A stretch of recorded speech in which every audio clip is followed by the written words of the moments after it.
King Charles received the 2-minute standing ovation after making a historic speech in Germany where he spoke movingly about his late mother, Queen, and even teased the old footballing rivalry. He became the first British monarch to address the German parliament at the Bundestag stage today when impressively switching between the Germany and English to tell the several jokes, drawing huge laugh from the packed chamber. The wide-ranging 15-minute speech included references to the Beatles, Berlin vibrant nightlife, and shared love of comedy, prompting much laughter. After being introduced to the Bundestag stage, Charles told how building hosting him signified a demonstration of what binds our two countries, partially burnt down in 1933 before being heavily damaged in World War II. British architect Norman Foster redesigned impressively domed glass cupola intended to be a symbol of transparency and accountability. Charles said there could be a few better places to do so than in this building, which it is very stones, tells the history of the 20th century. As Charles constantly switching between the fluent German and the English, one German journalist remarked how the king spoke with the great honor, adding how he was impressed with the monarch language skill. After paying tribute to the late Queen, Charles spoke in German to once again thank the German people for their reaction to the passing and friendship shown during the 15th official visit to the Germany. He said, "My family and I are so deeply touched by the reaction in Germany to my mother's death. The tribute offered in the chamber, the Union flag projected onto the gate, and thousands of the messages in condolences spoke across the country offered a tremendous comfort in a time of grief. On behalf of my entire family, I can only offer a heartfelt thanks to the extraordinary kindness that the people of Germany showed us."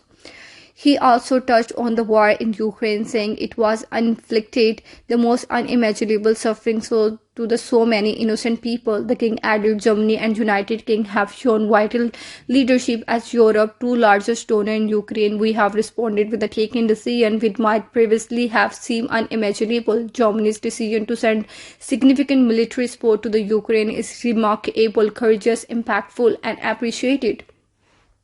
The chamber lawmaker and other dignitaries roared with the laughter when Charles, comparing our mutual admiration of Beatles and Kraftwerk as well as the German coming Henning Swan and Monty Python, said millions of the British were known to admire Berlin's vibrant culture and nightlife. He added, "In Britain, Germany's comedic ambassador Henning Swan has given us the understanding of German quirk as Monty Python brought art to hear.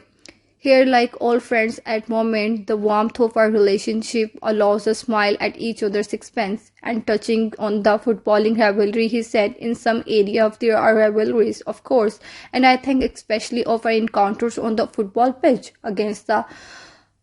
Against this backdrop, it was particularly special last year that the England women's football team, the Lioness, could win the Euros against the Germans last year. Beyond their sporting success, both teams have promoted gender equality in such impressive way. In doing so, they inspired generation in Britain, Germany, and far beyond. This is just one example of how the countries together can often accomplish." Received another applause as he hurled the Kindertransport, which 85 years ago saved the lives of more than 10,000 Jewish children from Nazism. In the final leg of the royal visit, Charles and Camilla will tomorrow travel to the Hamburg, which was heavily bombed by the British, leading to the mass casualties in 1943. In Hamburg, I will pay my respect to the memorial to the Kindertransport, which 85 years ago saved the lives of more than 10,000 Jewish children from the Nazism and gave them safe passage to the new life in Britain. I will also join you, Mr. President and Mr. Mayor, in remembering those who perished in Allied bombing of Hamburg in 1943. Finishing his speech before standing ovation, Charles closed in German to say,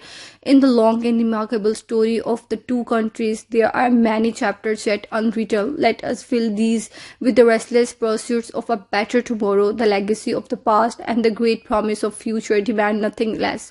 The speech at the Bundestag came after a meeting with the German Chancellor Olaf this morning before he and Camilla toured the food market, where they were greeted by the huge crowd. One of the first stalls they stopped was the wild garlic stall, Deer, which sells the freeze-dried garlic.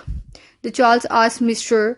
if he picked the garlic himself and was told he did, but declined and offered to sample some, saying he was full. Among many other members of the public just jostled to shake hands with the couple was the woman who said he had met Charles 40 years ago when he gave a speech in Wales, which she told him was wonderful. And other woman told him she would love him to visit the Switzerland. Are you here to some shopping? The king asked another woman. At the vegetable store, he asked, will you sell most of this in a day? He also asked about the variety of the apples and pears before taking a slice of an apple on a stick to try it later. At the meat stall, the king asked, have you pigs, cattle, and the sheep?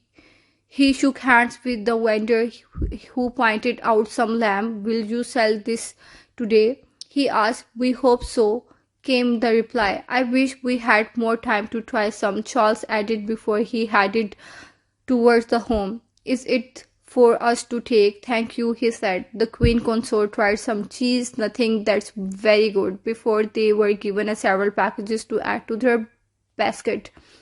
As they continued to battle through the throngs, Camilla said to Charles, we have stopped this poor man doing this shopping. Meanwhile, the last night, the king pledged to strengthen the connection between the UK and the Germany as pay tribute to the enduring value of the two-nation relationship.